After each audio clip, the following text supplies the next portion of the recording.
Alors, bonjour.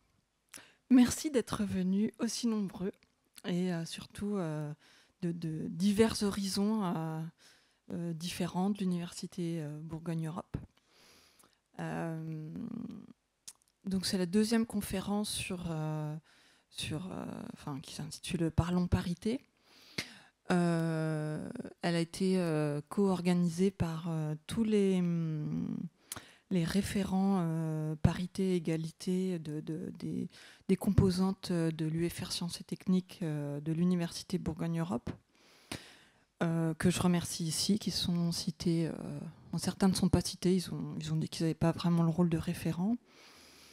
Voilà, je voulais rappeler, parce qu'on ne le rappelle jamais assez, qu'il y a trois façons de signaler des problèmes de harcèlement sexiste, de tout type de problèmes qui concerneraient voilà, le sexisme, des attitudes inappropriées, suivant qu'il s'agisse d'un étudiant ou d'un personnel UBE ou CNRS. Enfin, bon, les trois dispositifs peuvent vous réaiguiller au besoin s'il y a des questions.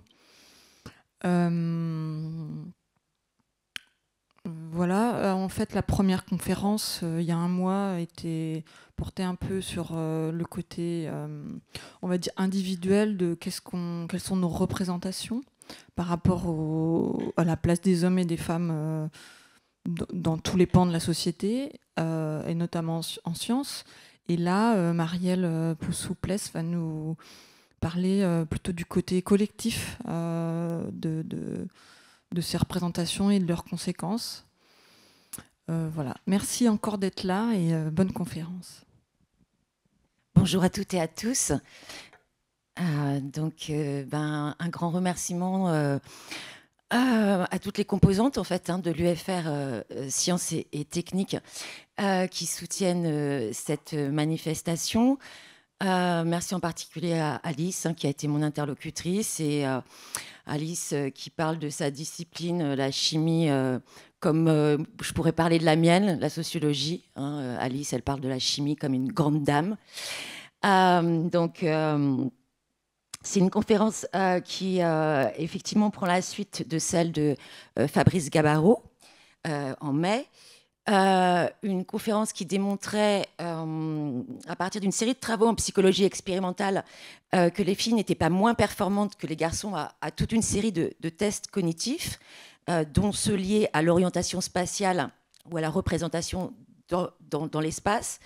Donc pas moins performantes, pour autant qu'on neutralise l'effet de stéréotypes de genre.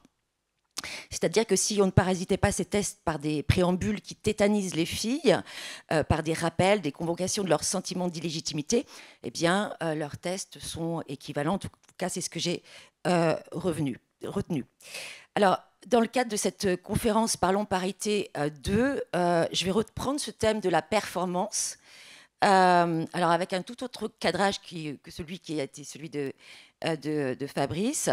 Je vais reprendre ce thème de la performance à partir de ce qui est mon domaine d'expertise, à savoir l'analyse des politiques publiques. Et donc, en vous proposant pour réfléchir ensemble la question suivante, à savoir en quoi les politiques publiques d'égalité dans l'ESR peuvent-elles être performantes, qu'est-ce qu'elles peuvent, et en quoi possiblement ce qu'elles peuvent est très lié au modèle général de la performance que les politiques publiques de l'ESR d'une manière générale défendent. Et voilà, on va voir que c'est un peu contradictoire. En tout cas, c'est sans doute ce qui va ressortir de la cartographie des réflexions sur le sujet que je vous propose, mais avec l'idée de ne pas vous laisser,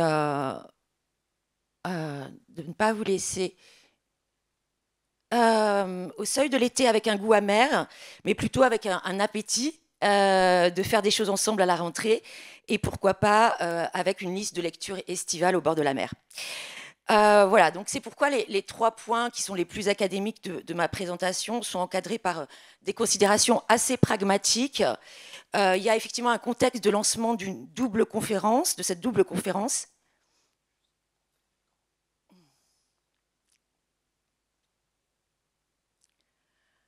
Voilà, il y a un contexte de lancement, une envie de la prolonger aussi. Et donc, voilà, j'aimerais que le temps d'échange, discussion puisse y être consacré. Donc, moi, ce que peux vous donner académiquement, c'est une cartographie ou des réflexions en SHS sur le sujet.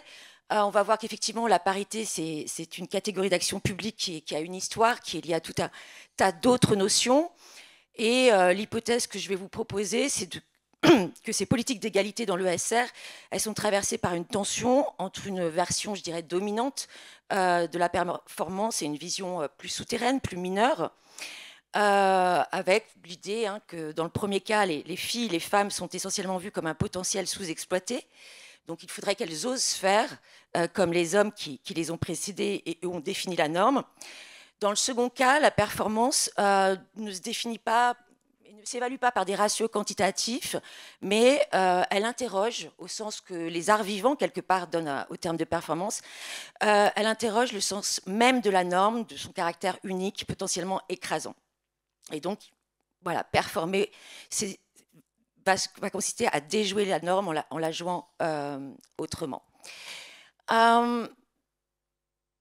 Donc oui, Alice m'a sommé de faire deux choses, de ne pas jargonner. Les sociologues, psychologues et autres logues ayant la réputation, aux yeux, paraît-il, des collègues de sciences dures, d'être incompréhensibles. Okay. Mais la question se pose, j'aimerais bien aussi qu'on la pose dans la discussion. OK. Et dans l'autre sens, comment ça se passe? Bon, ça, c'était la première recommandation, injonction d'Alice. La deuxième, c'est surtout, Marielle, tu n'es pas trop affirmative, un propos interrogatif. OK. Donc voilà, je vous soumets cette petite affiche que j'aime beaucoup, d'une petite fille qui est perplexe devant la représentation de la fameuse statue de Rodin, le penseur, dont tout le monde sait que le modèle était un... Quand Rodin a sculpté la statue du penseur, qu'est-ce qu'il avait comme modèle? Un boxeur. Un boxeur. OK. Donc, ouais. Donc, tout un contexte donc, que je n'ai plus, d'ailleurs, sur la slide. Mais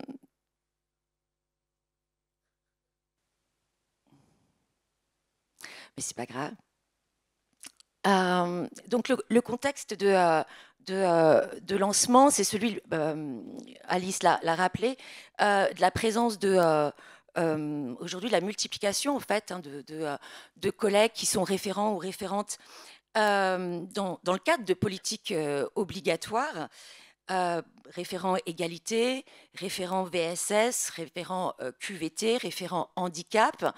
Alors, je suis très contente parce que j'ai une collègue géographe qui est là, Anne Gégou, qui est précisément référente VSS dans notre UFR de sciences SHS. Alors, j'espère avoir l'occasion aussi dans la discussion, parce que je l'avais préparé, de montrer en fait le diaporama que voilà, Anne avec son homologue référente VSS étudiante a concocté, et elles sont passées en fait présenter ce diaporama, qu'est-ce que c'était les VSS et les différents outils en fait disponibles, avec donc son homologue étudiante auprès de toutes les promotions de L1, je crois, Anne, c'est ça. Voilà, donc on est dans un contexte de politique obligatoire et contraignante qui se traduit notamment sur le terrain donc, par la présence de ses collègues référentes et référentes. Et donc la question qui se pose, c'est la question des prises pour faire vivre ces obligations, pour faire sens aussi de ces engagements bénévoles. Donc la fameuse question de passer de l'égalité formelle à l'égalité réelle. Et pour ce qui nous intéresse aujourd'hui, de ne pas penser aux questions d'égalité seulement le 8 mars, mais être conscient qu'il y a énormément de choses qui sont déjà faites, et qui demandent qu'à être multipliées, mises en synergie. Donc voilà, j'évoquais l'action voilà, très concrète de Anne et de son homologue étudiante, mais on a un graduate programme qui est consacré à cette question. On a des collègues au sein du laboratoire CPTC, collègues en lettres, qui animent des séminaires absolument remarquables aussi sur ces questions. Donc voilà, l'idée, c'est d'essayer de créer un rendez-vous en fait régulier sur le campus, le plus ouvert possible, à l'intersection à la fois des intérêts et expertises de collègues chercheurs, hein, et voilà, dans les prolongements que je vous suggérerais, hein, comme une boîte à idées. Voilà, on a pas mal de collègues en fait, hein, qui bossent sur ces questions et qui sont absolument passionnants. Donc à l'intersection à la fois des intérêts de recherche d'un certain nombre de collègues et puis aussi du travail et de l'expertise qu'ont les représentants et représentantes du personnel en instance. Hein, moi, il se trouve que je travaille au sein de la F3SCT et il y a des choses vraiment voilà, des collègues très experts.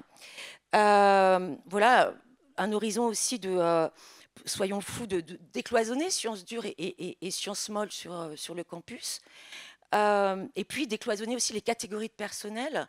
Je vais essentiellement vous parler des enseignants-chercheurs parce que c'est ce que je connais le mieux, mais le cycle, on aimerait qu'ils puissent et doivent quelque part vivre avec les préoccupations des autres catégories statutaires. Alors, je vous disais, l'analyse des politiques publiques, c'est un champ de recherche qui est assez intéressant en termes d'éclairage. Alors, c'est un champ qui est assez pluridisciplinaire. Hein. Les sociologues y côtoient des politistes, des économistes, des juristes.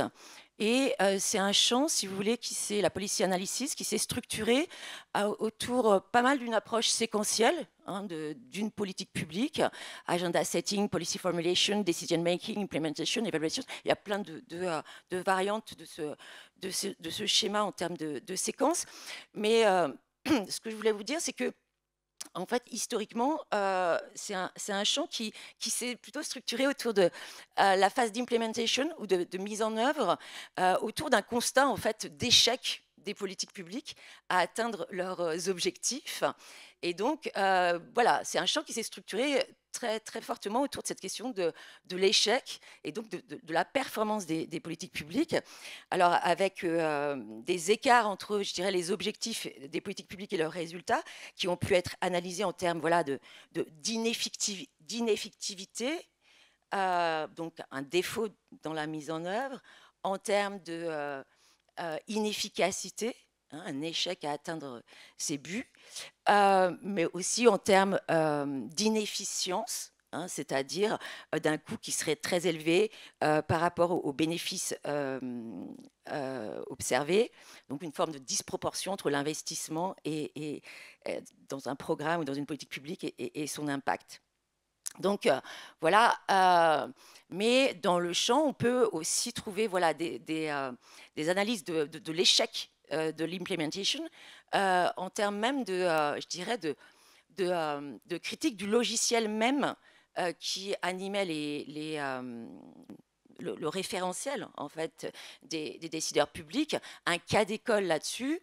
Et je sors du sujet, mais un cas d'école récent, c'est la manière dont on a pu analyser l'échec du revenu de solidarité active, l'échec du RSA, au moment où, je ne sais pas si vous vous en souvenez, Nicolas Sarkozy lance cette réforme du RMI en l'associant très fortement en fait, à son élection et à travailler, son slogan « Travailler plus pour gagner plus ». Et puis, ce RSA première version a été un bid total. Hein, c'est-à-dire qu'à peine 30% des personnes éligibles le sollicitaient.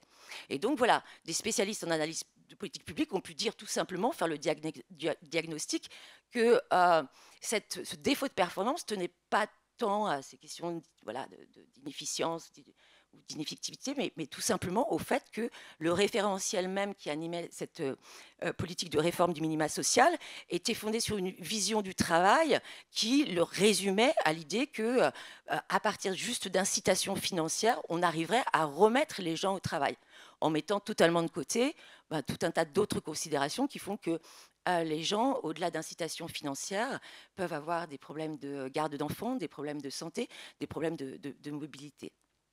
Voilà. Alors, une autre notion structurante en analyse des politiques publiques est celle de la mise à l'agenda, qui renvoie en fait à la manière dont se construisent en fait les problèmes publics. Et sur la question qui nous occupe, il y a deux résultats intéressants. Il y a le fait que, d'une manière générale, toutes les politiques relatives à ce qu'on peut appeler rapidement la cause des femmes engagent toujours trois types d'acteurs, hein, les mouvements féministes, les chercheurs, hein, et les décideurs publics, souvent en lien avec des recommandations d'organismes transnationaux ou internationaux comme l'Union européenne. Hein, donc il y a vraiment une co-construction, hein, de ces politiques. Et le deuxième résultat qui est mis en avant, là vraiment, alors les travaux sont finalement chez les politistes pas si nombreux que ça sur vraiment les politiques d'égalité, ce qu'on appelle parfois le féminisme d'État, hein, le féminisme d'État, donc renvoyant aux administrations, les ministères ou secrétariats d'État dédiés à l'égalité des femmes, des droits des femmes, etc. C'est que ce sont des administrations qui sont souvent en France, hein, pour le cas de la France, qui sont souvent dominées dans le champ des administrations centrales, en fait. Hein, à votre avis, dominées par qui? Elles sont dominées par des ministères régaliens, hein, le ministère de la Justice notamment, ou le ministère de l'Intérieur, ou des ministères qui ne sont pas régaliens, mais qui sont depuis des décennies, plusieurs décennies, ministères comme le ministère de l'économie. Hein, ça, c'est le premier truc. Et le deuxième truc, le deuxième point important sur, je dirais, la position un peu structurelle, en fait, de ces administrations qui portent au niveau des administrations centrales les questions d'égalité et politique d'égalité, c'est que en France, c'est pas vrai dans tous les autres pays, mais vous voyez, les dirigeantes, c'est souvent des dirigeantes, les responsables politiques qui sont à la tête de ces administrations, c'est analysé comme ça, mais dans un souci de se professionnaliser et justement de gagner du crédit auprès de ces ministères très régaliens et très masculins, où elles ont tendu un peu à se couper avec les associations militantes féministes, en tout cas à garder une certaine distance, précisément pour garder une forme de respectabilité politique, la professionnalisation de la politique. Pourquoi est-ce que je vous disais tout ça? Je ne sais plus. Donc, voilà. Donc, la parité, histoire d'une catégorie d'action publique et notions liées. Donc, très, très rapidement, hein, mais c'est pas inintéressant de se souvenir que la parité, hein, qui charrie quand même une image très, très quantitative en tant que telle de la perception de l'égalité, quelque chose d'assez arithmétique. Donc, historiquement, on a une réforme constitutionnelle en 1999 hein, qui a introduit le principe de parité dans l'article 1er de la Constitution, qui va se décliner d'abord dans le champ de la politique au sens politicien du terme, hein, avec une loi qui impose aux partis politiques de présenter un nombre égal de candidats hommes-femmes aux élections proportionnelles, donc notamment municipales, régionales, européennes. Puis ça va se décliner dans les entreprises avec une loi dite Copé-Zimmermann qui oblige les grandes entreprises à nommer au moins 40% de femmes au sein de leur conseil d'administration et de surveillance. Donc voilà, donc c'est intéressant, hein, ça va être du 40-60, ce qui est aujourd'hui imposé dans la Constitution des comités de sélection qui président au recrutement, hein, des maîtres de conférences et des professeurs d'université. Et puis pour nous, on a effectivement cette une loi de transformation de la fonction publique du 6 août 2019, que c'est donc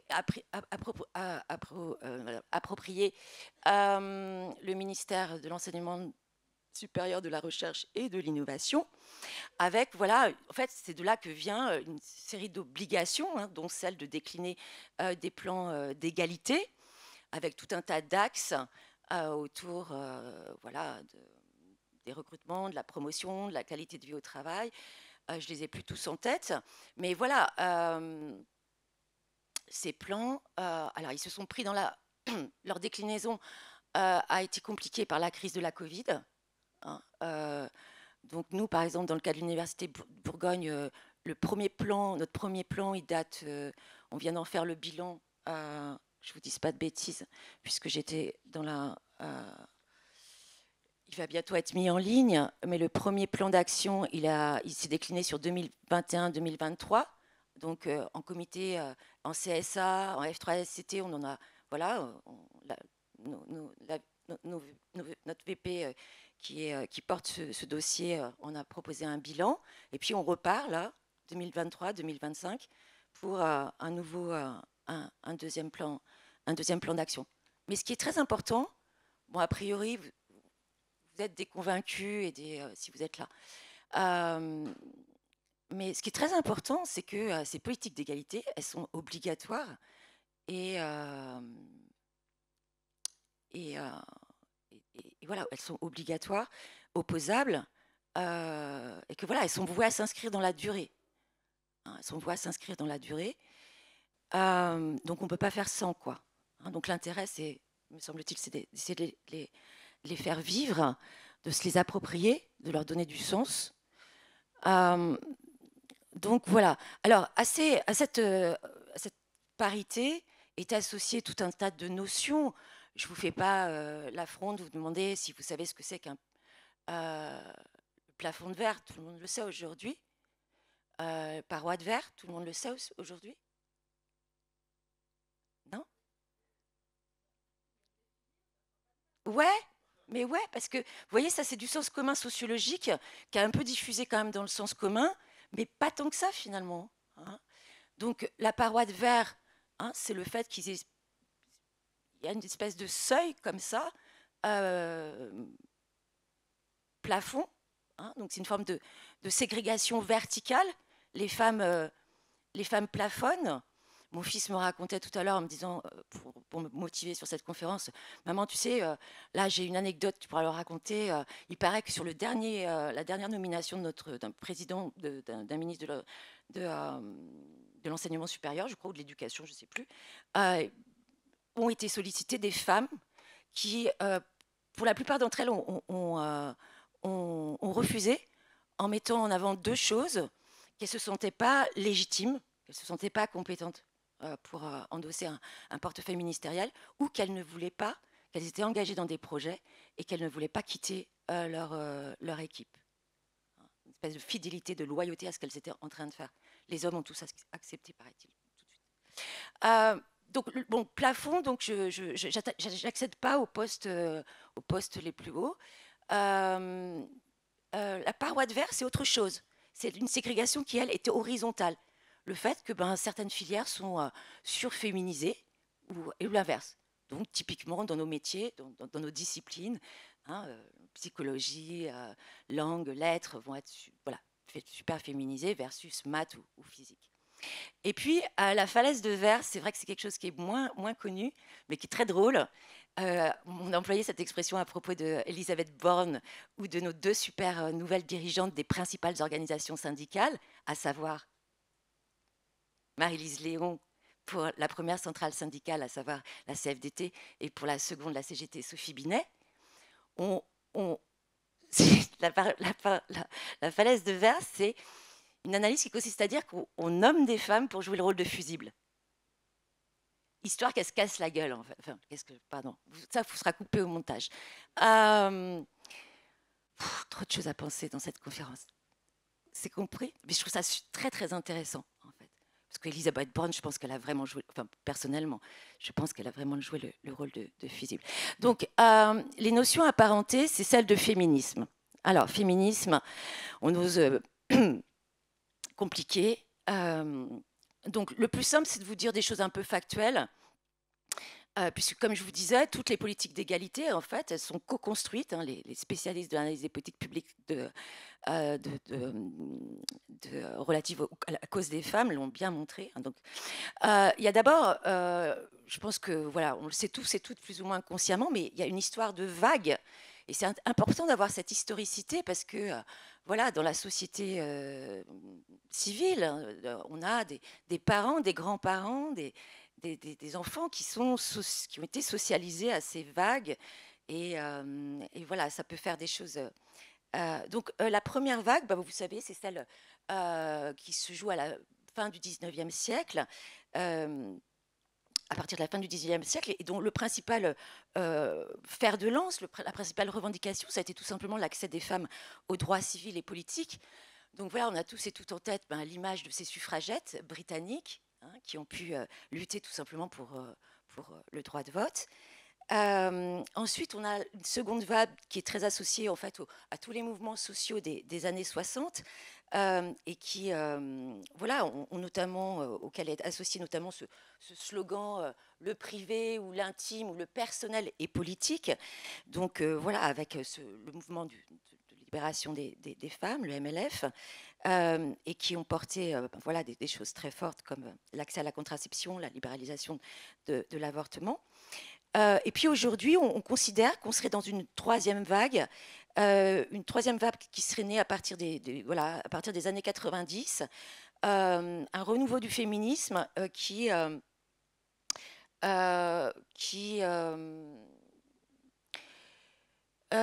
distingue des précédents par plusieurs caractéristiques. Un mouvement pour la défense des droits des femmes et des minorités en Afrique, en Europe, aux États-Unis ou encore au Moyen-Orient.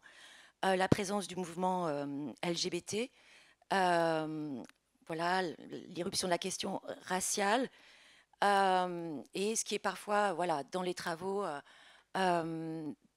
qui se traduit dans les travaux aujourd'hui en SHS par un souci de ce qu'on appelle l'intersectionnalité.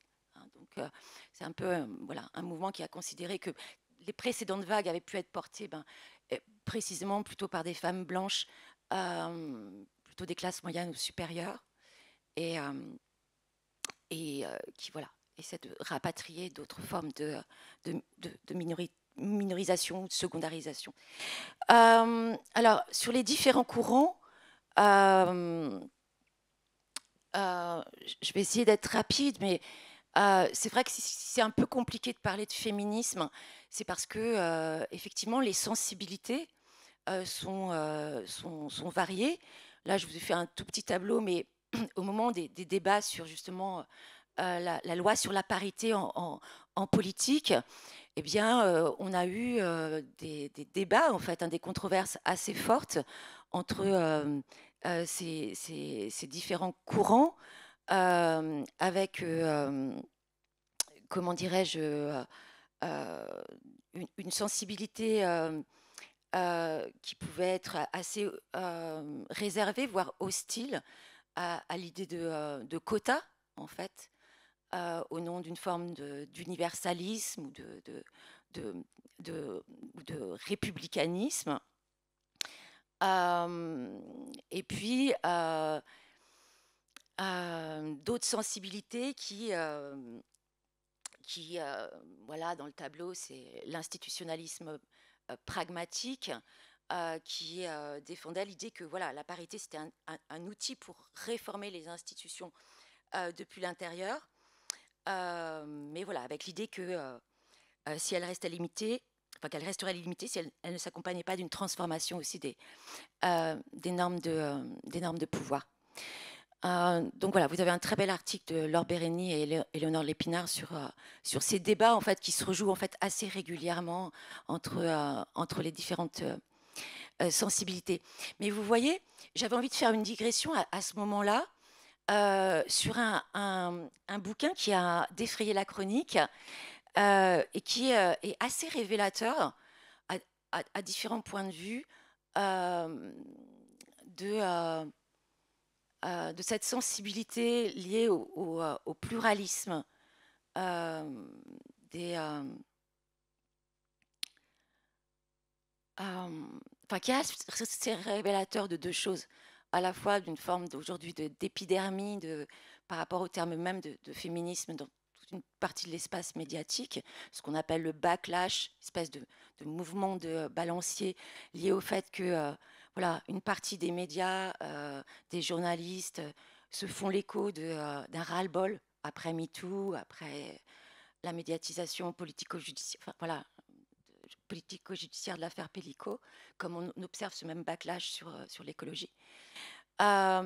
Et c'est assez révélateur aussi voilà, des controverses qu'il peut y avoir entre différentes autrices se rattachant au féminisme. Donc Lucille Pétavin, c'est une historienne qui, cette année ou l'année dernière, a effectivement sorti un bouquin qui a fait vraiment le buzz. Son titre est assez édifiant, enfin, est assez éloquent, je dirais. Donc, où elle s'attelle à chiffrer, en fait, partant du constat que la plupart des comportements déviants, source voilà, d'insécurité, donc sur la route, ou de délinquance, de violence physique, etc., ou voilà, que les faits de violence conjugale sont très, très majoritairement le fait d'hommes. Elle s'est attelée à chiffrer. Alors, je ne me souviens plus à quel montant elle arrive, mais c'est un montant assez astronomique. Je retrouve plus mes notes. Et donc, ce qui est assez frappant, c'est que précisément du côté des féministes qui sont plutôt dans un féminisme dit matérialiste, c'est-à-dire un féminisme qui reprend en quelque sorte la grille de lecture marxienne, la grille de lecture que Marx a appliquée pour penser les rapports de classe entre classes dominantes et dominées, plutôt dans la sphère du travail. Ces féministes, voilà, ces autrices féministes matérialistes se sont fendues de compte rendu de ce bouquin assez critique, voire pour pas dire au vitriol, en disant que finalement Lucille, elle adoptait dans son analyse, je le fais en rapide, une grille de lecture très libérale, reprenant finalement voilà, un certain nombre de présupposés d'une économie capitaliste, etc. Mais voilà, ce qui est frappant, je dirais, c'est que cet ouvrage, dans les critiques qu'il a reçues, moi, ce qui m'a le plus frappé, c'est qu'on lui a reproché cette forme d'objectivation comptable. Elle disait bien qu'elle ne participait pas à une elle ne voulait pas participer à un mouvement de criminalisation des hommes, pas du tout. Elle faisait juste le procès de forme de disposition, hein, une virilité au sens construite socialement, et que, en fait, les économistes passent leur temps à faire ça. Les économistes passent leur temps à objectiver ce genre de coûts sociaux cachés. Voilà, en termes financiers, ils vont s'amuser à montrer en quoi le tabagisme coûte pour la sécurité sociale. Ils font ça. Et là, c'est une femme qui fait ce genre d'objectivation quasi comptable, et elle se prend en fait à différents niveaux. Je suis pas très claire dans mes critiques parce que elles sont, enfin, dans la présentation des critiques dont ça fait l'objet de l'ouvrage, mais elle se prend en fait vraiment, voilà, une forme de critique qui me semble assez biaisée précisément par le genre de l'autrice. Ah ok, hop. Alors, dans les notions apparentées, à celle de parité, il y a la notion de... Voilà, il y a cette théorie ou ce concept d'effet Mathilda qui est le fait d'une historienne des sciences qui a Margaret Rossiter, qui dans un article de 1997 a mis en évidence en fait une forme d'invisibilisation systématique des femmes dans la production systématique. Alors ce qui est intéressant, c'est que cette historienne des sciences, elle a construit ce concept d'effet Matilda par contraste en fait avec un autre concept qui avait été forgé dans les années 60 par un sociologue qui était celui d'effet Matthieu. Hein, donc d'effet Matthieu, vous vous souvenez, ça renvoie à un verset des évangiles de Matthieu où en gros l'argent va aux riches, hein, une espèce d'effet cumulatif. Alors j'avais prévu de vous diffuser, mais comme je suis très en retard sur mon timing, juste un extrait d'une initiative qui est le fait, je crois, d'une chimiste, mais qui est aussi femme de théâtre, une initiative qui est soutenue précisément par le ministère et qui, comme on est maintenant dans un EPE qui cherche à articuler, à faire pas mal de liens avec aussi les écoles d'art qui nous ont rejoints. Je trouvais ça intéressant de vous montrer cette initiative. Alors, l'effet Matilda, si vous voulez, et je vais avancer très vite en espérant ne pas trop vous saturer d'informations, mais j'ai envie de dire, l'effet Matilda, aujourd'hui, on en est presque revenu, en tout cas pour une partie d'entre nous, parce que, en fait, à force de nous montrer et d'exhumer toutes ces scientifiques oubliés, invisibilisés, secondarisés, pillés, on tend à diffuser en fait des portraits amazing women, des femmes mais particulièrement courageuses, particulièrement originales. Et là, on est aujourd'hui, je dirais, en tout cas pour une certaine sensibilité, on en est à en revenir un petit peu déjà de l'effet Matilda par rapport en fait aux formes de découragement que ça pourrait induire. Donc, la vision dominante de la performance dans les politiques publiques de l'ESR / dans les politiques d'égalité dans l'ESR. Excellence, compétitivité, classements internationaux, tenure track, cher de professeur junior, K-Labs. Voilà, un certain nombre d'auteurs aujourd'hui parlent et d'autrices parlent de capitalisme académique. Alors, comment dans ce contexte d'injonction atteindre la parité arithmétique? Ce qui est frappant, hein, c'est que la rhétorique, c'est effectivement celle de... alors, c'est une rhétorique qu'on a vue sur tout un tas d'autres sujets, hein, qui est pas mal portée depuis les débuts des années 2000 par l'Union européenne sur tout ce qui est politique antidiscriminatoire. Moi, j'ai beaucoup travaillé sur les politiques d'emploi des seniors. C'était exactement les mêmes rhétoriques. Les seniors qui n'arrivent pas à aller jusqu'à la fin de leur carrière, etc. C'est un potentiel sous-exploité. Il faut valoriser leur expérience. Voilà, une espèce d'inversion du stigmate. Et donc, ce qui est frappant, c'est vraiment ça. C'est un discours qui fait des femmes donc un vivier, un potentiel sous-exploité. La diversité stimule l'innovation et enrichit la recherche scientifique. Oui, je me suis amusée en fait à faire cette conférence, à demander à 2 logiciels d'IA générative de me faire un diaporama sur si tu avais une conférence à faire sur les politiques d'égalité dans l'ESR. Et c'était frappant, que ce soit ChatGPT ou Gamma, ils m'ont fait les mêmes phrases sont sorties. La diversité stimule l'innovation et enrichit la recherche scientifique. L'égalité de genre n'est pas qu'une obligation légale, c'est une opportunité d'excellence pour notre système académique. Dans les faits, et voilà, j'ai abandonné l'idée de vous balancer trop de chiffres, mais dans les faits, les enseignants-chercheurs hommes ne prennent majoritairement pas leur congé paternité. Les enseignants-chercheurs femmes hésitent à demander ce dispositif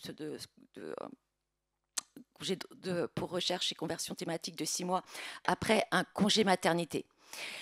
Donc, sur ces freins, on a, je tenais à le souligner, toute une veine de travaux sociologiques qui s'inspire pas mal en fait du sociologue peut-être en France le plus connu qui est Pierre Bourdieu, toute une veine de travaux sociologiques sur les dispositions, sur les habitus disciplinaires, donc notamment voilà, sur l'éthos professionnel des mathématiciens, ou voilà, sur l'éthos professionnel des chirurgiens. Alors c'est une littérature très intéressante parce qu'elle va jusqu'au bout, hein, de formes de déconstruction des disciplines sous l'angle, surtout voilà, pour les maths, de façon de se présenter comme une discipline universelle, accessible à tous et toutes, donc d'aller voir le social là-dedans. Mais c'est une littérature qui peut laisser sur sa faim, parce que finalement, elle ne, elle ne débouche pas finalement sur des pistes pistes de changement. Alors, pour la petite histoire, en sciences de l'éducation, le premier bouquin qui est sorti sur les questions d'inégalité de cursus ou de différenciation des cursus entre filles et garçons, c'était un bouquin qui était le fait de deux sociologues hommes et qui s'intitulait « Allez les filles ». Et qui voilà, était un bouquin assez ambivalent parce que voilà, dans nos querelles, dans nos controverses disciplinaires, en fait, il y a un vieux truc qui est que de savoir est-ce que la variable de classe sociale, elle est plus importante ou moins importante que la variable de genre pour différencier, pour expliquer les différences de cursus. Et Baudelot et Stablet, c'est plutôt des gens qui, dans la veine de Bourdieu, défendaient que les inégalités sociales entre milieux voilà, favorisés et défavorisés étaient plus importantes. Et en fait, ça pèse très très lourd dans notre discipline, ce combat en fait entre... je pourrais dans la discussion vous redire comment Bourdieu n'a pas intégré les travaux des recherches des femmes sur les questions de domination masculine. Et donc j'ai envie de dire aujourd'hui, moi j'ai des étudiantes qui spontanément en fait lisent autre chose. En l'espèce, ce sont des étudiantes cette année qui m'ont fait découvrir un bouquin qui est celui d'une essayiste très médiatique, Titu Lecoq, et qui a notamment qu'elles ont reprise en exposé en disant ouais, ras-le-bol du discours, allez les filles, osez, battez-vous contre les stéréotypes, et qui ont repris que voilà, on s'inquiète souvent de la sous-représentation des filles dans les filières scientifiques, mais on ne dénonce jamais son pendant, à savoir l'absence des garçons dans les carrières de soins. Voilà, c'est ça en fait le message, quoi. Hein, le message est très. En fait, donc, on pourrait imaginer des politiques publiques pour les encourager à se tourner vers ces métiers. Voilà. Après les dépliants montrant une femme chef de chantier, on pourrait faire la promotion du CAP petite enfance auprès des garçons. Encore une fois, il s'agit, voilà. Enfin bref. Donc voilà, de quelques raisons de douter de la vision dominante de la performance dans les politiques de l'ESR et / les politiques de l'égalité dans l'ESR.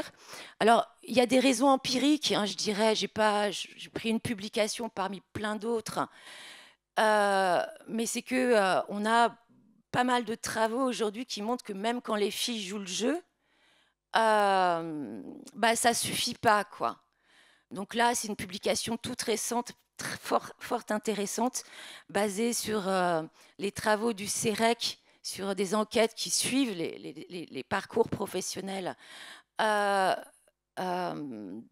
partir dans une perspective longitudinale, à partir de panels, et qui montrent que voilà, dans le cas des informaticiennes, qui sont déjà très minoritaires, voilà, statistiquement, on voit que en fait, elles sont voilà, non seulement minoritaires à l'entrée, mais ensuite elles sont plus nombreuses que les hommes à bifurquer, et que l'enquête va jusqu'à montrer que leurs reconversions professionnelles sont moins, comment dirais-je, sont moins gratifiantes, hein, qu'elles connaissent en fait un déclassement, une forme de déclassement au moment de ces reconversions. Hein. Et donc l'autrice conclut, ces résultats suggèrent que le problème n'est pas tant de pousser les femmes dans les filières et les métiers de l'informatique, mais de leur permettre de se sentir à leur place pour qu'elles puissent s'y maintenir, ce qui pose plus largement la question de la culture professionnelle de ce milieu et des contextes de travail. Après, parmi les autres raisons, je dirais qu'il y en a certaines qui relèvent de dynamiques académiques. Alors, je vais être très très rapide parce que oui, du coup, ça va me permettre de faire la jonction avec ce que j'aimerais qu'on puisse discuter au moment des échanges.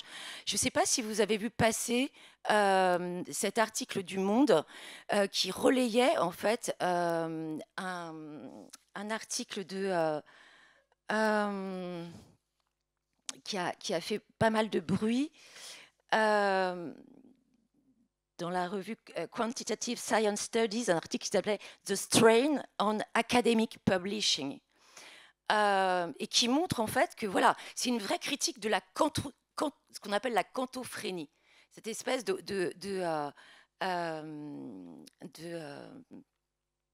comment dirais-je,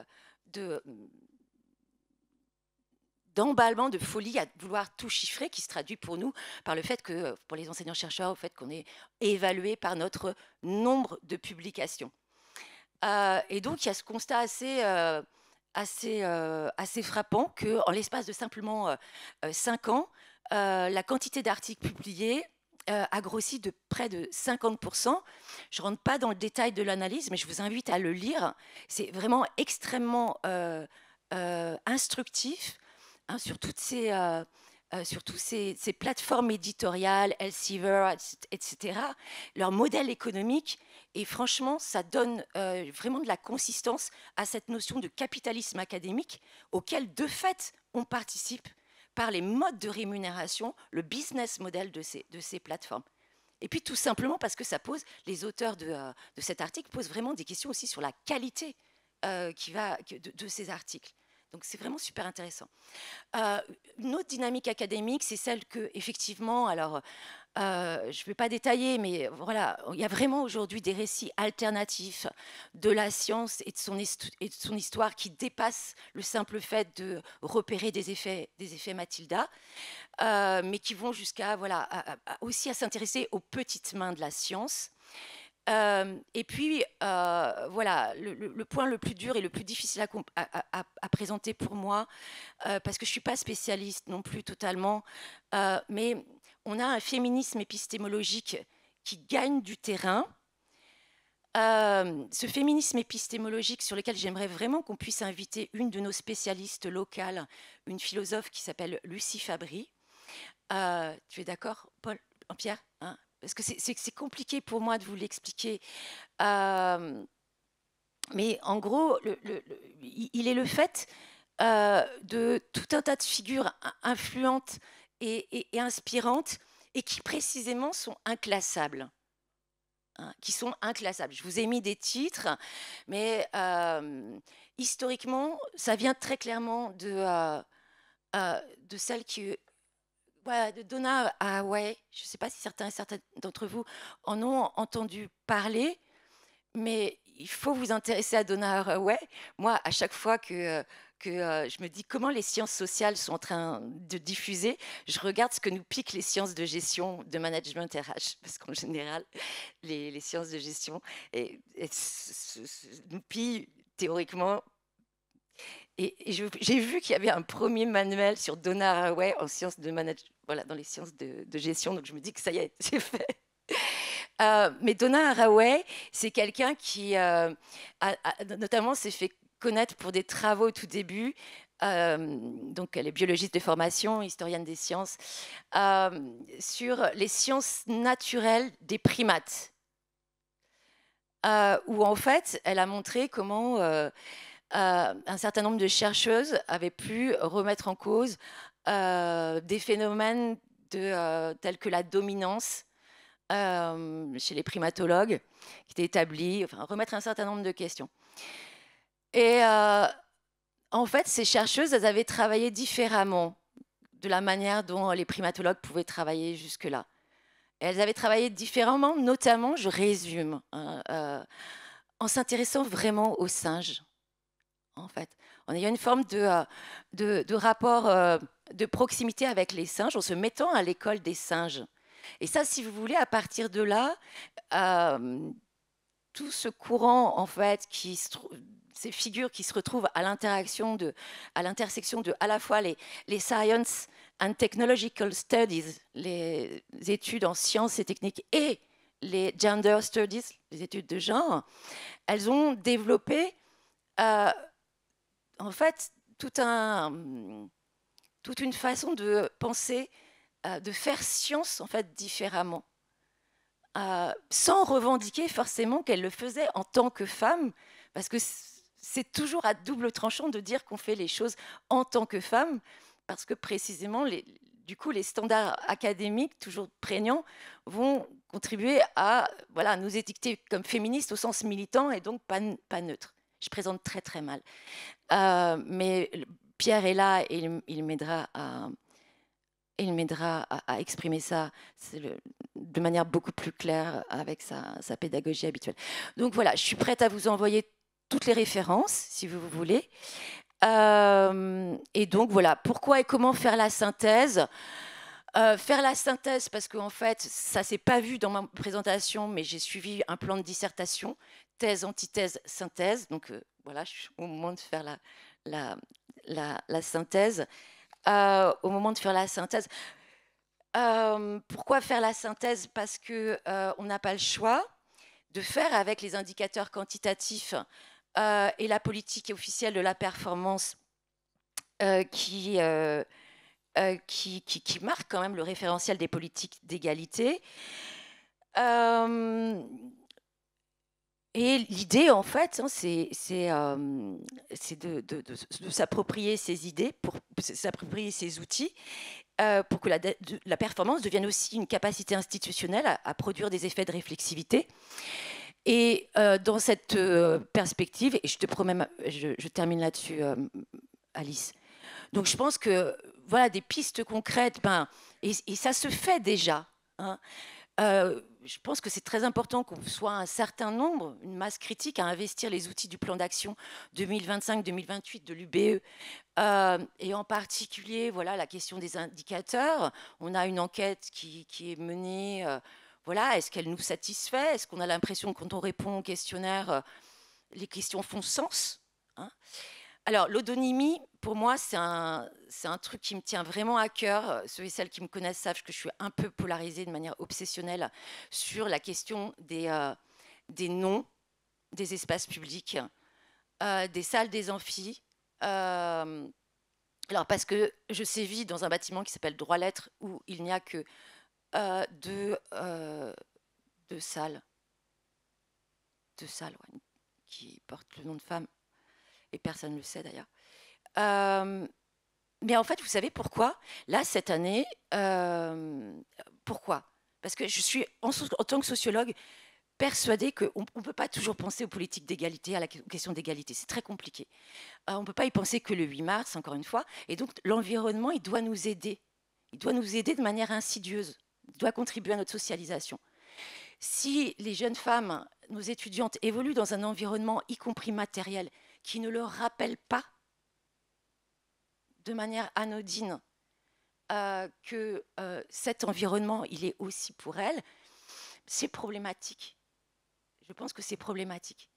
Et par exemple, vous voyez, cette année, j'ai eu beaucoup de problèmes de santé mentale chez des jeunes filles qui arrivaient, qui avaient un trouble d'anxiété généralisée. Hein, les problèmes de santé mentale chez les jeunes filles, c'est quelque chose d'énorme. Hein, là, je ne vous fais pas non plus... mais là, voilà, il y a un dispositif auquel peuvent recourir les étudiants qui ont un problème de santé mentale qui s'appelle mon soutien psy ou soutien psy étudiant. Là, j'ai encadré un master qui montre que c'est majoritairement des filles qui sollicitent le dispositif. Et le dernier rapport de l'Observatoire en suicidologie montre que la santé mentale des jeunes filles est objectivement très, très inquiétante. Et donc, je me dis que, voilà, elles me racontaient qu'elles arrivaient la boule au ventre à l'université.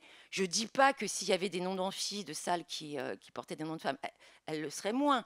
Mais je pense que tout ça n'est pas sans lien. Hein, c'est pas son lien. Donc sur l'odonymie, j'avais envie de vous passer ce qu'ils ont fait à Rennes, sur le campus de Beaulieu, qui est vraiment très chouette, très très bien fait. Une autre idée qui m'est venue, c'était de proposer, sur le modèle d'un précédent qui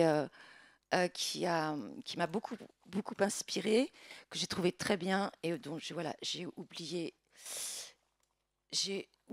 le livre, mais c'est il y a une initiative donc qui s'appelle je te promets, je termine.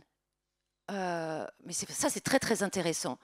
Il y a eu une initiative sous le nom de Cigale qui a consisté en fait à proposer un stage d'une semaine à des jeunes filles intéressées par les maths, dans le but de les encourager à faire carrière dans cette discipline si peu féminisée, mais vraiment en partant de la manière dont elles aimaient les maths.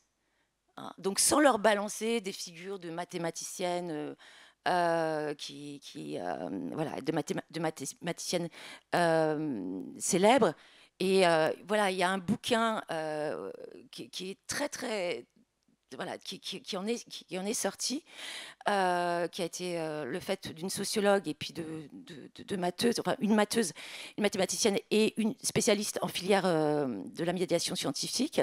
Et je pense que c'est quelque chose qui pourrait être proposé, enfin, je suggère, pourquoi pas le faire pour vos étudiantes, pour les étudiantes en sciences et techniques. Voilà, et je termine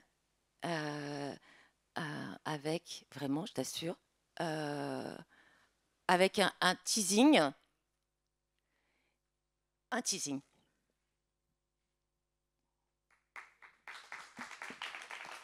Merci.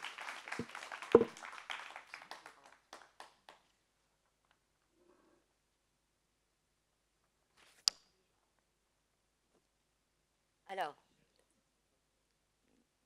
Oui. Oui. Donc, voilà. Voilà, on a appris. J'ai appris, en tout cas moi personnellement, récemment. C'est quand même fou. Hein. Donc Sophie Béjean, je pense que la plupart d'entre vous, effectivement, l'ont connue en tant que présidente de l'Université de Bourgogne, donc économiste, aujourd'hui rectrice de je ne sais plus quelle académie, de Montpellier à Lille. Et effectivement, peut-être ce que vous ne savez pas, et c'est un point qui est une de ces casquettes qui me porterait à avoir envie de l'inviter, si vous en êtes, enfin voilà, si on en convient en fait. Elle est présidente d'une association qui est une association qui s'appelle Association pour les femmes dirigeantes de l'enseignement supérieur, de la recherche et de l'innovation. Voilà, depuis 2017. Et effectivement, ce que j'ai appris la semaine dernière, parce qu'on en a un certain nombre, je crois, à apprendre, c'est que, alors, non seulement le premier président de l'Université de Bourgogne, en tant qu'entité autonome, était une femme, donc Françoise Moret-Bailly, mais elle était aussi la première femme tout court présidente d'une université. Voilà, donc mathématicienne. Bruno, tu l'as eu, tu t'en souviens, tu l'as eu comme enseignante. En France, tu veux dire? C'était la première femme présidente d'université en France, c'est ça? Voilà, c'est ça, en France. Ouais. Donc c'est une femme qui a aujourd'hui 90 ans, je crois, qui, d'après les nouvelles, sont quelqu'un de tout à fait alerte. Et pour la petite histoire, vous pourrez regarder sa notice biographique. Elle a démissionné en 1973. Et savez-vous pourquoi elle démissionne donc, avant la fin de son mandat? Déjà parce que pour protester contre le manque de moyens alloués aux universités. Voilà. Oui, dites-moi, parce que oui, tout à fait. Donc, troisième femme, peut-être À rajouter, à bien, rajouter bien évidemment. au portrait des femmes présidentes de l'UB. Géographe de mémoire, c'est ça? Oui, Géographe. géographe, hein. Oui, ouais, tout à fait. J'ai oublié.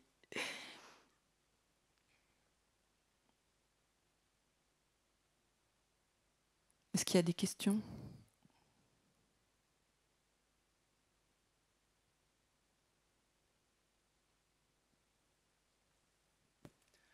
Oui, Jean-Marc Simon. J'ai vu à un certain moment que vous proposiez, une des suggestions, c'était de proposer les CRCT de 6 mois systématiquement aux femmes qui revenaient de congé de maternité. Mm.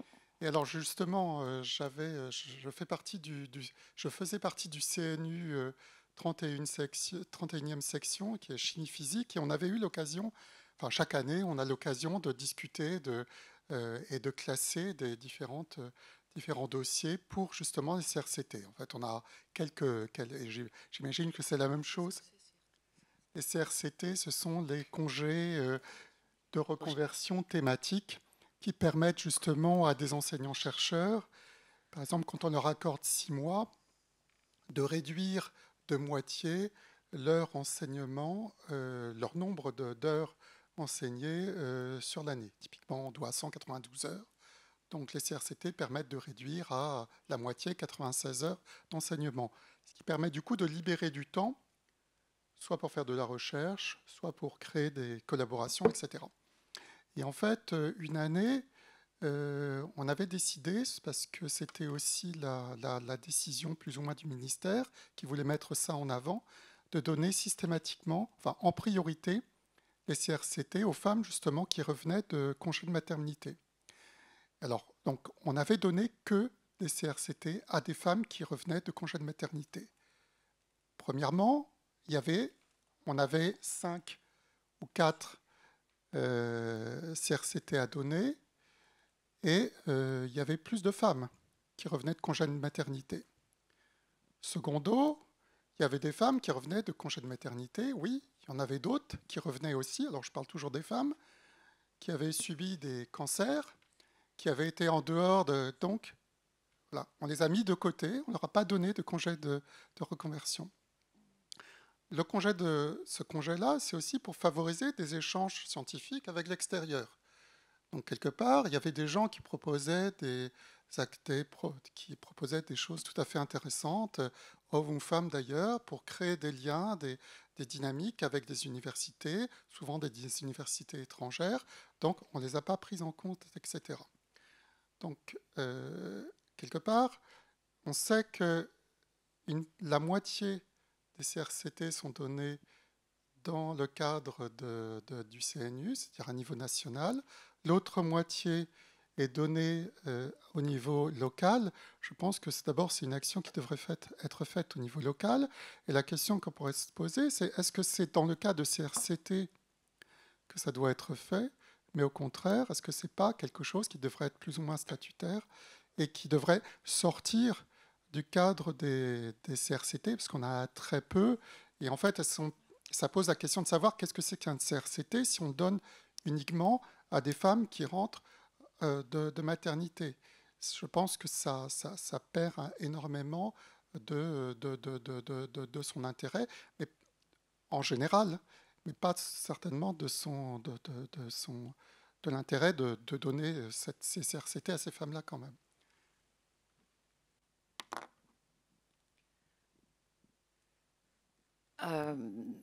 Oui, merci beaucoup pour votre témoignage hein, de l'intérieur de ces sections CNU où les choses se jouent quand même de manière importante avant de se jouer ensuite au niveau local. Voilà, pour la petite histoire, là au niveau local, hein, c'est un des constats qui est fait par le bilan du premier plan égalité homme-femme. Il n'y a pas eu une seule femme à demander un CRCT après une maternité, alors qu'elles étaient plusieurs éligibles, en fait. Donc, moi, je trouve que votre témoignage, voilà, il soulève plein de questions, hein, qui sont un peu aussi en analyse des politiques publiques. On est très fort pour repérer toutes les injonctions contradictoires qui viennent du haut. Hein, vous voyez, voilà, on nous dit faites de la, voilà, de la parité, donnez aux femmes les moyens de ne pas trop accuser le coup de la parentalité en termes de carrière, même si à un moment donné, il faut aussi se poser la question, je fais une digression, mais il faut bien s'occuper de nos enfants. Hein, il y a un moment donné, moi aussi, on est un certain nombre aussi à considérer que les enfants, ça demande du temps. Et c'est... Voilà, bref.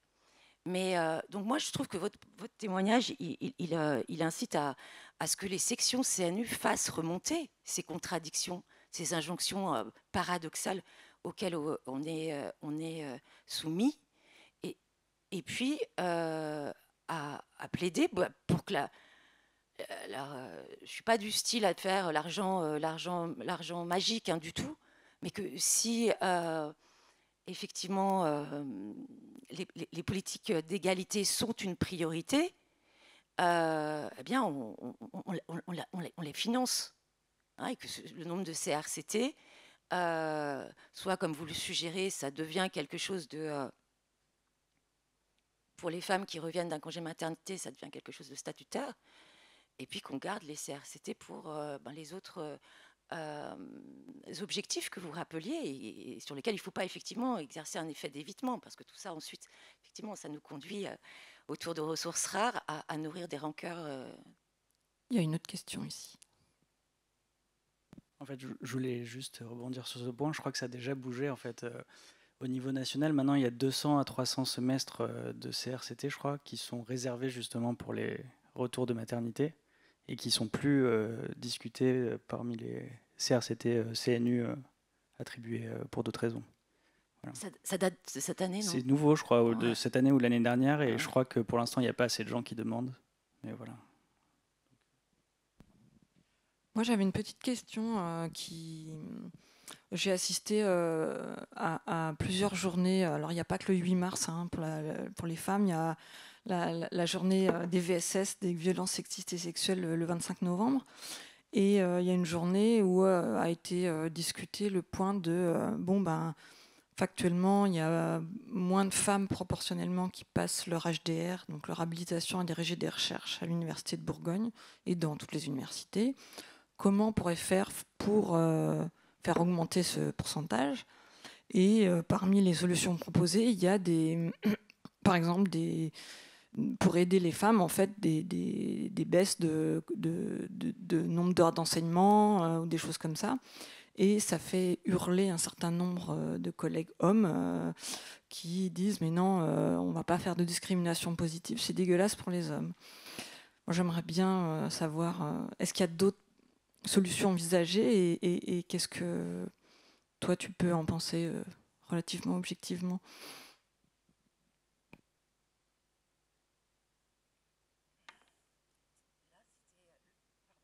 Le constat, c'était sur toutes les disciplines. Sur toutes les disciplines. Alors, je ne sais pas trop comment trop te répondre. Je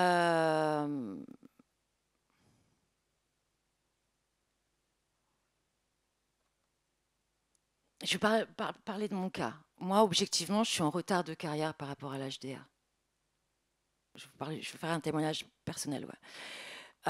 Mais ça rejoint aussi ce que j'ai très très mal expliqué là sur le féminisme épistémologique. Pierre, tu te réexpliqueras s'il te plaît. Mais c'est qu'en fait, tu vois, Alice, moi, mon HDR, j'ai envie de faire un truc qui me fait sens. Voilà, c'est un modèle de carrière. Je sais bien qu'il faut que je la passe. Bruno, arrête pas de me le dire aussi. Mais c'est un peu, vous voyez, dans le genre... Bruno, c'est un peu un sexisme bienveillant qui fait « Allez les filles, passe ton HDR ». Ouais, mais si tu veux, tu vois, mais j'ai une très forte estime de moi. Je pense que j'ai quelque chose à faire à l'occasion de cet HDR qui soit... voilà, qui fasse sens et qui compte académiquement. Vous voyez? Enfin, je sais pas que je suis pas très claire, mais je traîne parce que ce projet me tient à cœur. Je pourrais faire un truc bâclé, faire tout un tas de publications un peu comme la cantophrénie, etc. Mais je résiste en fait parce que j'ai la faiblesse de penser que j'ai un truc. Après, si je veux bien des heures de décharge d'enseignement pour justement quand même la faire. Mais après, ça renvoie au modèle de carrière aussi toujours qui est quand même voilà, dont la norme a été définie par des hommes. Pourquoi est-ce qu'on ne pourrait pas devenir PU pas forcément sur un travail Professeur d'université, donc. Pour professeur des universités, excuse-moi, ou en tout cas candidate à des postes de professeur d'université sur la base d'un travail de recherche original. Pourquoi est-ce que tout l'investissement pédagogique, dont on sait à quel point ben voilà, les femmes sont quand même aussi là aussi souvent les plus engagées, toutes les responsabilités de parcours, de licence, il y a aussi ça aussi qu'on pourrait interroger. Donc non, j'ai pas de réponse définitive là-dessus. On en a déjà parlé. Je suis vraiment partagée sur cette question de comment faire pour que plus de femmes passent plus vite leur HDR.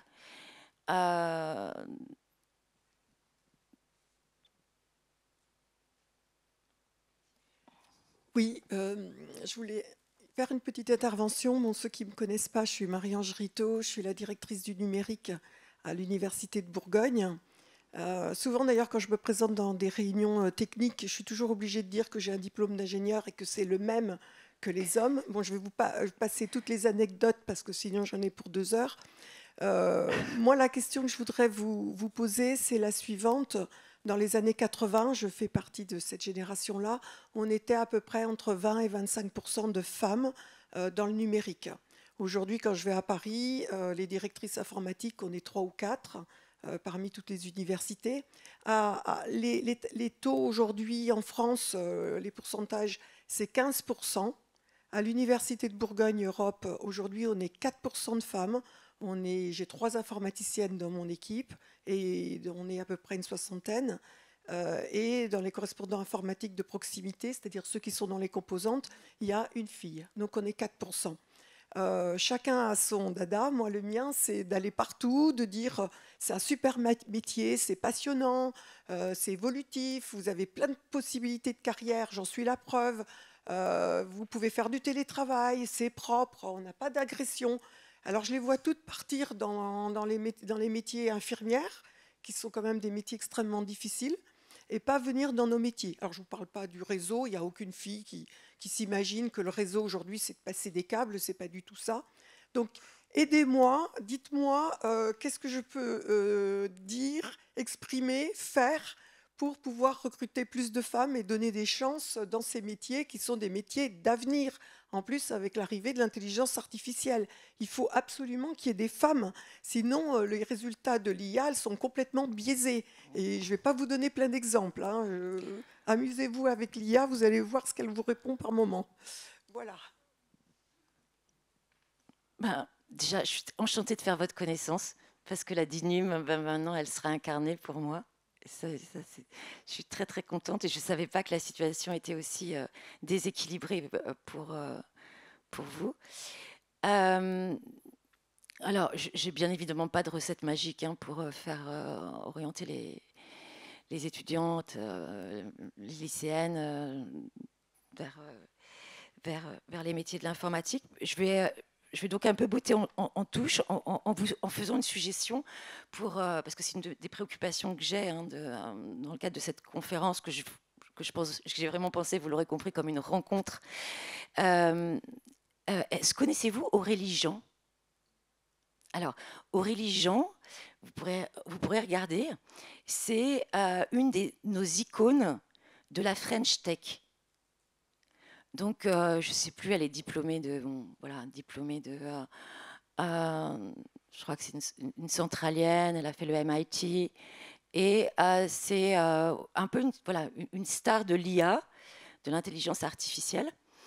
Elle est beaucoup investie dans justement cette question de la promotion des filles dans l'informatique. Avec cette idée, oui, que bon, ben voilà, d'une part, il va y avoir des emplois, il y a des emplois, et que ben l'enjeu que ces emplois soient occupés par des femmes, il y a ce que vous avez rappelé, tous les biais algorithmiques. Et elle m'intrigue, Aurélie Jean, parce qu'en plus de son que sais-je sur les algorithmes que j'ai lu, elle a écrit, avec une romancière, elle a coécrit un roman totalement dystopique. Dystopique, ça veut dire qui envisage un avenir de désastre, qui s'appelle Révolution 2050, et où elle Révolution 2050, où elle imagine avec sa co-autrice une France qui, comme au temps de l'occupation, serait coupée en deux, avec d'un côté des territoires où tous les gens ont été pucés, hein, une puce dans le cerveau, qui en particulier a comme énorme avantage d'empêcher de prévenir les maladies neurodégénératives et qui distille des messages de prévention en santé, etc., en alimentation. Et puis, une autre partie de la France, donc sud-ouest, Bretagne, bien évidemment, qui résiste, qui compte des Français et Françaises qui ont refusé d'être pucés. Bon, voilà, je vous dis juste, je vous fais du teasing hein, pour lire cette. Mais ce qui m'interpelle, c'est comment une actrice, de l'intelligence artificielle telle qu'elle est, hein, parce qu'elle est, elle est conseillère, elle est entrepreneuse, etc. Une actrice de l'IA peut en même temps, comment dirais-je, anticiper, hein, sous la forme de ce roman de science-fiction dystopique, les dégâts de l'IA. Enfin bon, voilà, c'est une personnalité qui, à mon avis, serait très intéressante pour répondre mieux que moi à cette question et de manière assez originale, en fait. Voilà, c'est un peu... Je botte un peu en touche sur votre question. Mais j'ai beaucoup... Enfin voilà, pour la petite histoire, j'ai beaucoup travaillé sur... alors moi, pas le sexisme, mais l'agisme dans les métiers de l'informatique. Je ne sais pas si c'est lié, vous voyez. L'agisme, c'est le fait qu'il y a des gros problèmes de longévité pour les informaticiens. Dans mon enquête, c'était d'ailleurs essentiellement des hommes, hein, je confirme. Mais les deux peuvent être un petit peu liés. Moi, j'avais beaucoup étudié les modalités de travail dans ce qu'on appelle les sociétés de services en informatique, dans les SS2I, et qui sont des modalités de travail qui... là aussi, il y a un business model derrière. C'est une SS2I qui preste des informaticiens à des entreprises utilisatrices. Donc, ils sont, voilà. Et donc, ce type de poste qui représente quand même une grande part des recrutements, hein, des jeunes diplômés en informatique, est un modèle de travail extrêmement usant. Vous devez être très, très, comment dirais-je, très flexible, voilà, très, très mobile. Donc, je ne sais pas si ça peut aussi être un des aspects qui font que les filles, par anticipation, se disent que par anticipation de la maternité, par anticipation de, j'en sais rien, n'y vont pas. Je ne sais pas comment on communique là-dessus. Je ne sais pas ce que font aussi, vous voyez, des gens comme... comment il s'appelle le type qui a la tête de l'école 42, David Niel, voilà, qui se pose précisément en défenseur de l'idée que tout le monde peut embrasser des métiers du numérique. Mais je crois qu'il y a un livre de sociologue justement qui est sorti et qui montre que bon, voilà, pareil, hein, il y a des biais de genre pas mal.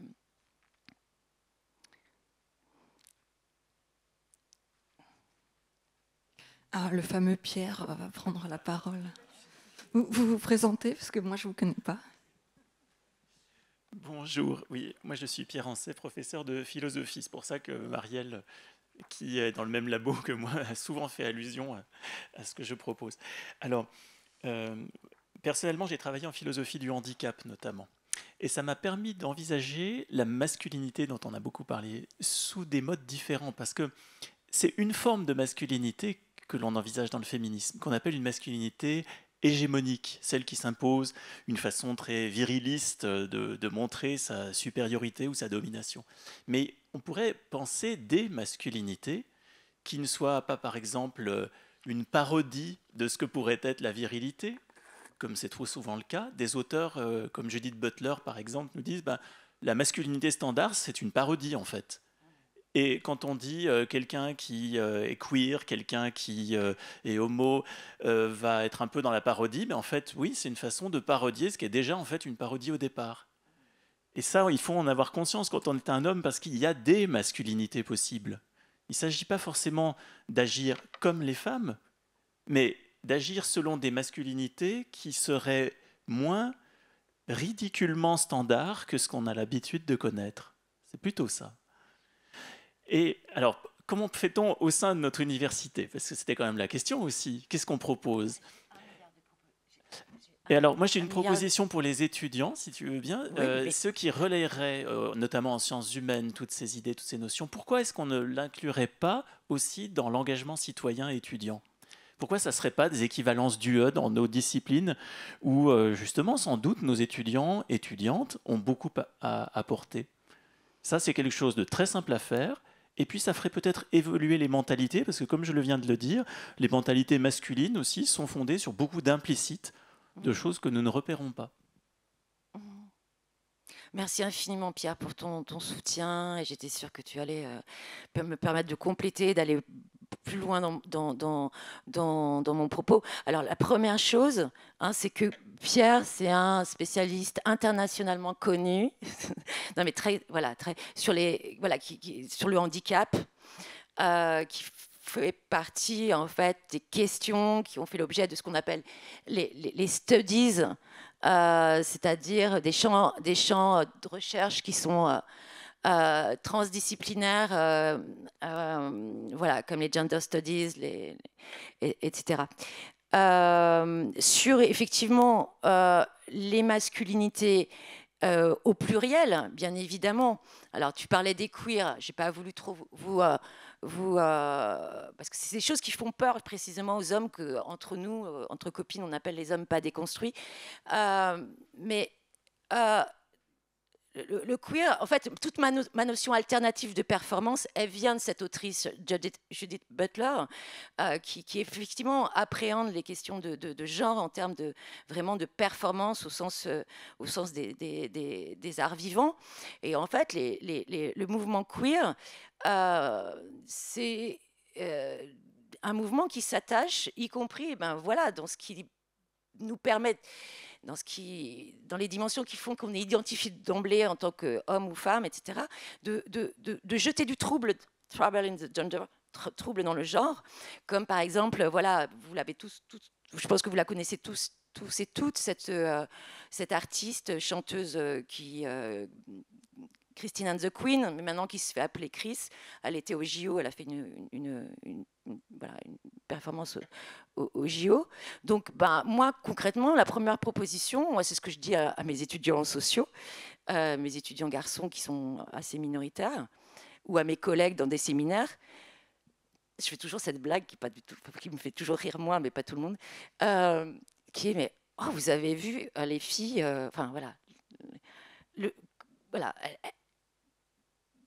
il y a de la couleur du côté des filles et du côté des garçons. Waouh, si le monde était peuplé que de garçons, on aurait un monde en nuances de gris, bleu marine, que personne ne se sente visé. Mais en général, quand je dis ça, c'est un peu d'embarras. Mais j'aime à dire à un garçon qu'il est joliment habillé en rose. C'est des trucs, c'est des toutes petites touches qu'il faut manier avec humour. Mais là où tu me donnes vraiment une perche, c'est que j'avais prévu, mais Alice m'avait dit vraiment, tu es dans l'interrogation, tu t'affirmes rien, tu es interrogative. En fait, non, mais tu me fais pas dire ce que j'ai pas dit. C'est pas une question de t'empêcher de dire des choses. C'est que effectivement, moi, mon but en tant que référente parité, c'est d'essayer de parler au plus grand nombre. Et du coup, s'il y a des questions Enfin, on a tous des opinions tranchées à des moments, Non, mais le but n'est pas de fermer t'as tout à fait raison. les choses. Et voilà. Moi aussi, j'ai envie de rebondir sur ce qu'a dit ton collègue, mais si tu me laisses. Non, je fais juste deux choses. Dans le dernier communiqué de la France Université, donc vous savez, France Université, c'est une conférence, la conférence, anciennement la conférence des présidents et présidentes d'université, où là aussi le ratio homme-femme est très très déséquilibré. Et voilà le communiqué un extrait du communiqué dont ils sont fondus à l'occasion de la journée des droits des femmes. Donc voilà, les deux phrases se suivent. Hein. Bien que les progrès notables aient été réalisés, des défis persistent, en particulier l'implication des hommes. Mais on enchaîne sur la phrase classique du potentiel sous-exploité. Voilà, on est convaincu que la diversité et l'inclusion sont des atouts majeurs pour stimuler l'innovation scientifique et l'excellence académique. Et sur ce que tu disais sur les masculinités, je voulais juste vous dire, voilà, il y a des questions en fait. Il y a des questions qui touchent pour moi vraiment à des questions aussi d'entre-soi masculin. Comme il y a des entre-soi féminins, il y a des entre-soi masculins. Donc voilà, si vous avez des enfants, sachez qu'il y a une série web qui a eu beaucoup de succès auprès de des générations de nos étudiants. Par un influenceur, Benjamin Nevry, qui a ensuite sorti un bouquin. Mais je pense qu'il y a des questions d'entre-soi masculin, c'est très très clair, à inventer. Hein, à inventer. Après, ce que je voulais, pour rebondir sur ce que tu disais, le pluriel des masculinités, il y a un historien, Ivan Jablonka, qui a sorti un bouquin, qui moi personnellement, et c'est du coup, m'est plutôt tombé des mains, mais voilà, des hommes justes, du patriarcat aux nouvelles masculinités. Je pense que c'est aussi un bouquin qui peut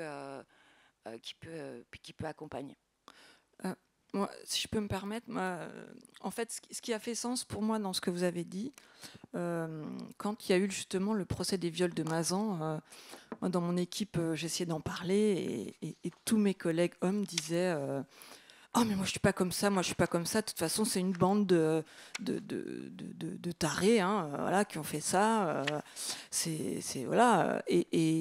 Et en fait, je leur disais, mais non, c'est pas une bande de tarés. Il y a, c'est des hommes qui, le premier jour du procès, se parlaient entre eux de comment ils avaient fait garder leurs enfants. Ils avaient l'impression d'être des hommes tout à fait normaux, socialement intégrés. Et en fait, à un moment, je suis tombée sur une émission sur France Info où il y avait, alors c'était rigolo parce qu'il y avait 4 journalistes invités, 4 commentateurs, 2 hommes, 2 femmes qui étaient assis il y avait les 2 hommes d'un côté et 2 femmes de l'autre. Et parmi les 2 femmes, il y avait Rukiata Ouedraogo, qui a dit oui, le procès des viols de Mazan, c'est le procès du masculinisme. Et alors là, les 2 hommes en face se sont mis à dire oui, mais moi je suis pas comme ça, moi j'ai jamais violé personne. Tout de suite, ils le prenaient personnellement. Et elle a dit attendez, j'ai pas dit que c'était le procès des hommes, j'ai dit que c'était le procès du masculinisme. Et elle leur dit moi, en tant que femme valide, en tant que personne valide, quand quelqu'un en fauteuil roulant vient me dire qu'il a des difficultés à traverser telle rue ou à faire telle chose dans la vie de tous les jours, je me dis pas, je culpabilise pas d'être valide. Je me dis pas moi j'y peux rien. Je me dis qu'est-ce que je peux faire moi en tant que personne valide pour faire en sorte que la société aide plus cette personne. Et donc elle leur dit, moi je vous pose la question, je vous demande pas de me répondre, je vous demande juste de vous poser la question, qu'est-ce que vous en tant qu'homme vous pouvez faire pour que le système profite un petit peu moins que aux hommes mais aussi aux femmes. Voilà, vous ne pouvez pas nier que dans votre vie, vous avez eu des facilités grâce à ce système, même si vous ne les avez pas cherchés, vous avez peut-être eu un poste plus facilement qu'une femme, vous avez, voilà. Et donc, qu'est-ce que vous pouvez faire pour que le système évolue un petit peu pour qu'il ne facilite pas la vie que des hommes? Voilà, j'avais trouvé cette intervention super.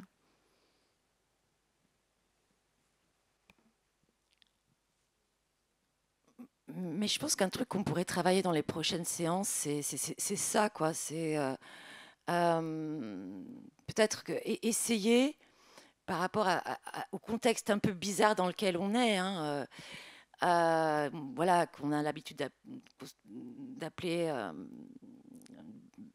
backlash ou de polarisation des opinions, où le sexisme voilà, devient une opinion comme une autre. Je pense qu'on aurait, voilà, il y a un travail, mais moi je ne sais pas très bien comment le mener, mais qui consiste à dissocier deux termes qui sont les termes de systémique et de systématique. Systémique et systématique. Je pense que, je vais prendre un autre exemple, mais vous voyez, quand le rapport Sauvé a objectivé, avec vraiment voilà, toute une équipe de chercheurs, historiens, démographes, juristes, a objectivé l'importance des abus sexuels dans l'Église. Il a parlé d'un phénomène systémique. Un phénomène systémique. Ça ne veut pas dire systématique. Ça ne veut pas dire que tous nos prêtres sont des abuseurs. Il a juste pointé qu'il y avait un certain nombre d'éléments dans le fonctionnement institutionnel et culturel de l'institution Église catholique, des rouages, notamment de silenciation, etc., de couverture, peut-être aussi de question du célibat des prêtres, hein, enfin, toutes ces questions, enfin, qui expliquaient, en fait, malgré tout, l'importance quantitative du phénomène. Sur Mazan, c'est pareil. Enfin, avec, elle est partie. J'ai une étudiante qui travaille sur les violences conjugales en tant que problème public. Elle a voilà, objectivé, enfin voilà, elle a recensé l'ensemble des commentaires qui pouvaient être faits sur un certain nombre de sites. Voilà, il y a une espèce de réflexe de défense et qui conduit les hommes à dire mais voilà, ce sont des exceptions, c'est un fait divers.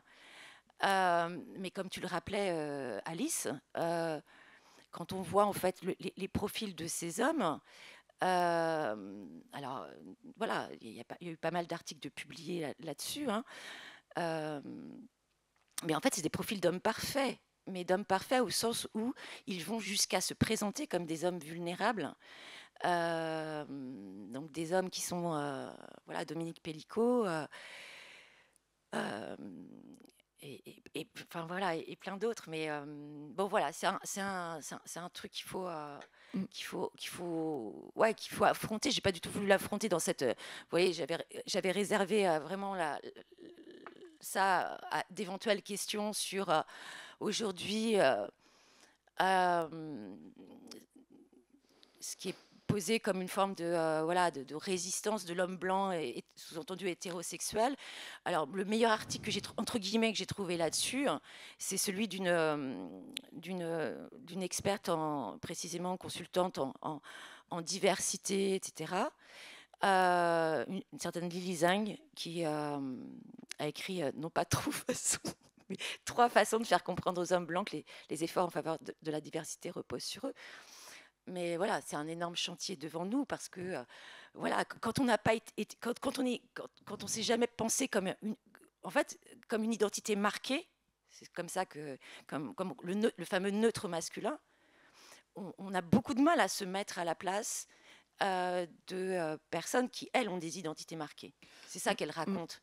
Moi j'ai dans mon labo, j'ai affiché l'organigramme des violences sexistes et sexuelles un peu à tous les étages.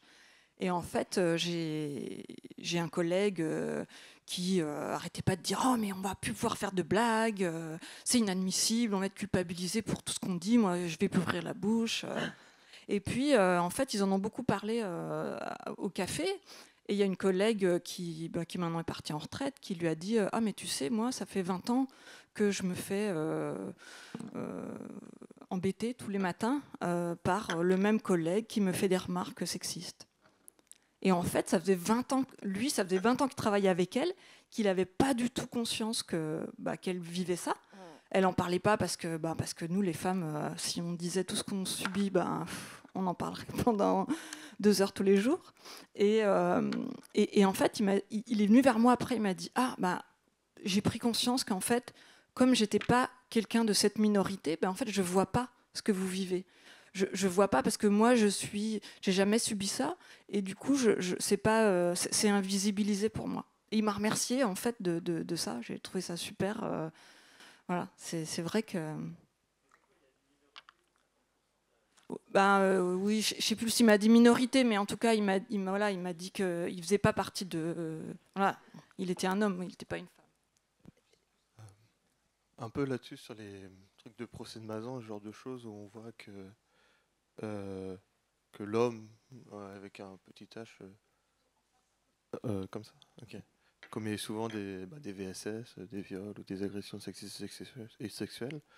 À l'université, que ce soit au niveau des professeurs ou même en tout cas on va dire en sciences techniques à l'UFR Sciences et Techniques, c'est globalement des hommes.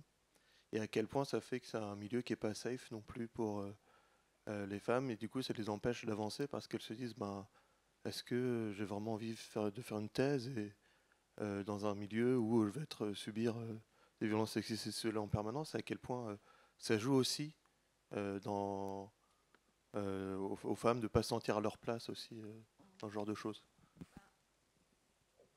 Alors malheureusement, c'est pas dit, c'est pas écrit sur. Moi, je sais que quand je suis rentrée en sciences et techniques, justement, je me disais, c'est un milieu où il y a beaucoup de diplômés. En fait, je pensais que c'était un milieu d'élite, je ne sais pas comment le dire, mais un milieu très privilégié où justement, en tant que femme, je serais respectée. Je pensais ça à 1000%. Et en fait, moi, j'ai subi des violences sexistes et sexuelles au cours de ma thèse, jusqu'à ce que, au cours de ma thèse, par mon directeur de thèse, j'ai entendu mon directeur de thèse me dire en réunion, en face à face, mais de toute façon, c'est moi qui ai raison. Enfin, vous êtes une femme. Et en fait, je m'attendais tellement pas à trouver ça à cet endroit-là. Je suis tombée des nues. En fait, j'en croyais même pas mes oreilles. J'ai douté de moi, mais pourtant ça s'est répété à plusieurs reprises, donc j'ai fini par croire ce que j'entendais. Mais en fait, justement, on ne pense pas que ça va se passer comme ça. Et c'est quand on arrive en thèse, et c'est pour ça qu'il y a beaucoup de doctorantes femmes en sciences et techniques, mais qu'après, il y en a très peu qu'on retrouve après, c'est que justement, on ne s'attend pas à ce que... rien ne nous dit dans l'environnement, comme tu disais, Marielle, que ça va se passer comme ça. Et on en tombe des nues, en fait. Moi, c'était quelqu'un que j'admirais énormément, mon directeur de thèse. Pour rebondir sur son affiche, qui a été aussi affichée pas mal chez nous à l'ICMUB, ouais, c'est vrai que ça a fait rigoler des gens, voilà. Mais ça fait aussi rigoler beaucoup de femmes, et il y a aussi des femmes quand même qui sont à des postes de responsabilité, qui ont aussi les mêmes problèmes de harcèlement envers les mêmes étudiants. C'est pas que masculin, je veux dire, il faut aussi ouvrir le débat, je pense, sur... Il y a des femmes qui ont les mêmes schémas de management que les hommes qui posent problème. Voilà, donc c'est pas évident. C'est pas parce que c'est une femme qui dirige la thèse que des fois ça se passe mieux. J'ai même quelques exemples en tête où je me dis... Waouh, on peut pas dire ça aujourd'hui, et des fois c'est même pire parce qu'elles ne s'en rendent pas compte. Mais ce qui pose effectivement, mais ce qui permet aussi de symétriser les choses. C'est parce que en fait, finalement, c'est des dispositions à une certaine forme de rapport à la carrière, et qu'on a des femmes qui sont aussi carriéristes, voire plus que les hommes. Donc c'est c'est évident. Moi, je prends toujours le parallèle. Hein. Voilà, il y a des personnes de couleur et des personnes d'origine maghrébine qui sont au Rassemblement national. Enfin, c'est peut-être pas un parallèle très, très heureux, mais ouais, mais c'est ça qu'il faut. C'est ça qui est un peu désolant. Les rires, le sarcasme, passer pour quelqu'un de, enfin, s'exposer au ridicule en fait. Bon, mais les féministes ont passé leur temps à faire ça et là, voilà, on est dans une nouvelle époque. De toute façon, moi, je suis intimement convaincue que vos générations, jeunes gens, jeunes étudiants et étudiantes, de toute façon, voilà, accepteront pas. J'ai un fils de votre âge, bon. Donc, j'aurais bien aimé que Anne, tu puisses nous parler en fait de ton expérience là, j'ai mis le diaporama que Anne, donc à l'UFR de sciences sociales, a présenté. Après, on va s'arrêter. Ouais. Anne, si tu veux dire quelque chose, 1 minute, et puis après, on s'arrête.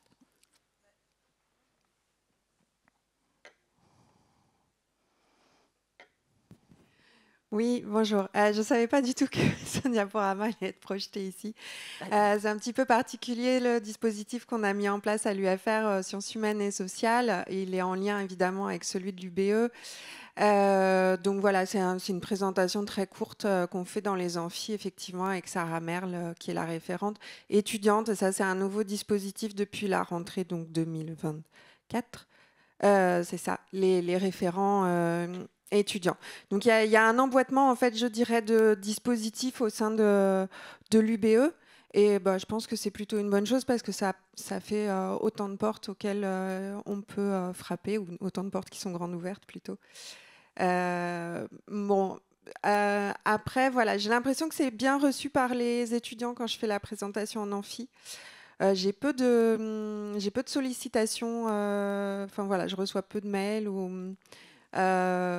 Donc voilà, faut voir avec le bilan parce que de toute façon, il y a l'adresse générique de la cellule unique. Et j'ose espérer qu'évidemment, ils envoient des mails à la cellule unique. Voilà. Merci. Merci Marielle pour ton exposé, la discussion. Merci à tous et toutes d'être venus. Et continuons donc sur cette lancée Parlons Parité. On verra ce qu'on peut faire l'année prochaine.